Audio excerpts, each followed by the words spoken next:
With legend coach from the Essendon Bombers, Kevin Sheedy, special guest here at the US Nationals in Louisville. What do you think of coming to the US Nationals here in 07? Well, look, I think that 4 years after being in Atlanta, the last couple of years I've coached Australia in international rules and style, so it's a good break for me to get over here and see the growth of the game and the teams that are getting involved. And I think that, you know, there's a much better, tougher style of footy, a bit more skill in it this year, and I think that's important. And last week, obviously this week I did some footy clinics with some kids from Trinity College here in Louisville, and look, they actually enjoyed the game, and we took out the clinics with Dennis. So yeah, look, I think from my point of view, I can't believe how quickly this game's really moved on in 10 years. Everyone knows, well, a lot of people know that Kevin Sheedy loves the international growth of Aussie rules. We're up to like 50, 60 teams in the US now. I'm from Calgary, Canada. You're up in Toronto last week watching the grand final. How was that? Well, it was all right until we got drowned in the middle of the game. But look, they played a very good game. The one good thing about it is I met other people from Vancouver.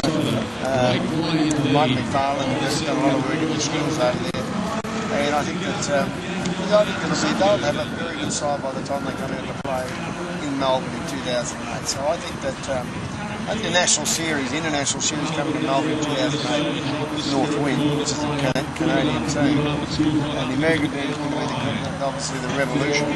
So I think Melbourne's going to be drenched with a bit of footy in August next year. Well, as we know, Toronto's got one of the biggest leagues outside of Australia. Possibly, I think London may be bigger, but yeah, Toronto's huge. Western Canada, we're picking up Calgary's here, Vancouver guys are here.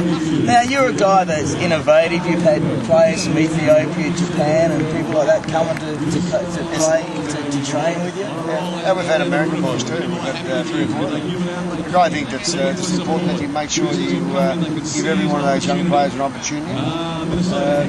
Maybe to make it if they can, obviously to take the knowledge they get to go back and help with the game here as well as the other countries. And I think that's just building up an opportunity over the next 20 years, and I think we should do that.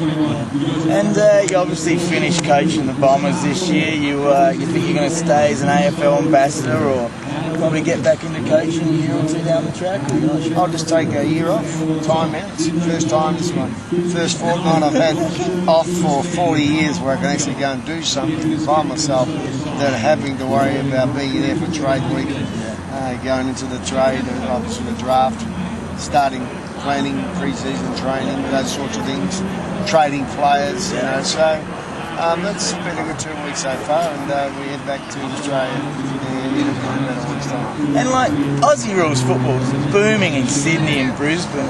How do you see?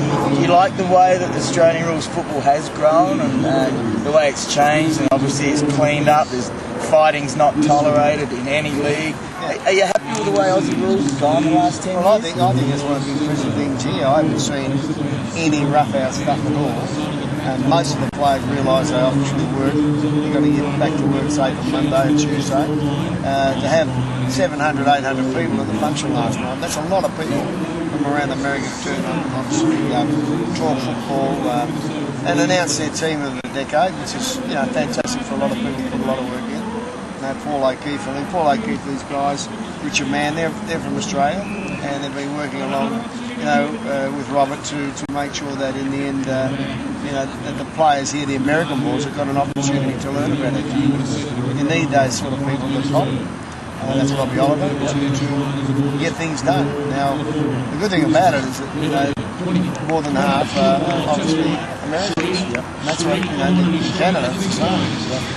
And talking American, I'm a huge NFL fan. Sort of known that you came across a few years ago. You've been to America a few times to learn techniques and modern stuff from some of the NFL teams. Tell us a bit about that.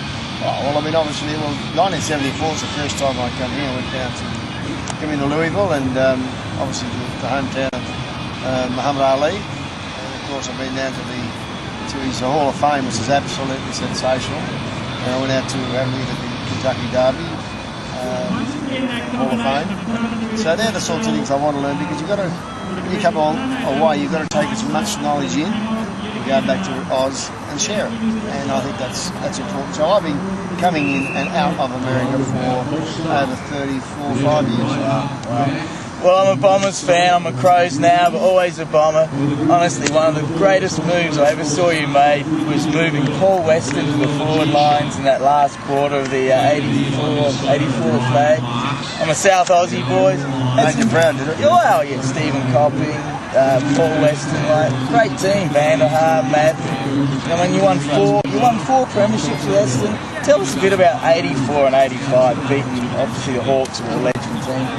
Well, I have been a legend club, you know, it's quite amazing to look back at all the grand finals they've won and then they'll ended up merging and going out of existence. Of course, the major sponsor now is basically Tasmania government, because they play, you know, 3 or 4 games down there. But the game's changed for the better, I believe. Really got a lot of players playing football now north of Murray, which is what the idea was. Obviously, Northern Territory's been fantastic with the Indigenous players coming through. Obviously, also as West Australia, having a lot of, you know, more than 70 Indigenous players on our list now. We used to have maybe 3. So there's been a lot of real improvements in AFL being moved as an Australian competition out of the Victorian competition. So when I see the crowds and some of the games that I've coached Essendon in turn up in the stadium, it's a packed house. We can't even get our own fans in to Sydney and obviously Brisbane and, you know, to play West Coast and Perth's booked out. Just pretty similarly ice hockey and the gridiron here. So, you know, the game's definitely moved really well in the right direction. And we're here in Louisville, the home of the Kentucky Derby. You're a bit of a horse racing guy. You bought a few horses, checking out some horses? Oh, well, I wouldn't have a look at the Hall of Fame there, because to me it was a situation where we got a balustrade horse in Australia that's now a stand. He's probably in I've got him because I come here in 1974 because I knew a little bit about a horse called Radinsky. It's a great horse in Europe. But going up to see where he's been buried, and his balustrade's grandsire. So it's basically his grandfather, and there's a connection there, and I like to see a lot about Secretariat, because I've got a bred through Secretariat times. So, yeah, look, I've got a bit of interest in horses. To me, the breeding side of it is I've enjoyed it. Own your own baby horses, and you get the kids share it with me. Hey! Well, we're here to watch footy. Kevin Sheedy, great to meet you. Great to have you here in Louisville. Let's watch some Division 2 football. Seattle are playing. Great stuff. Thanks, man. Much appreciated. Bye.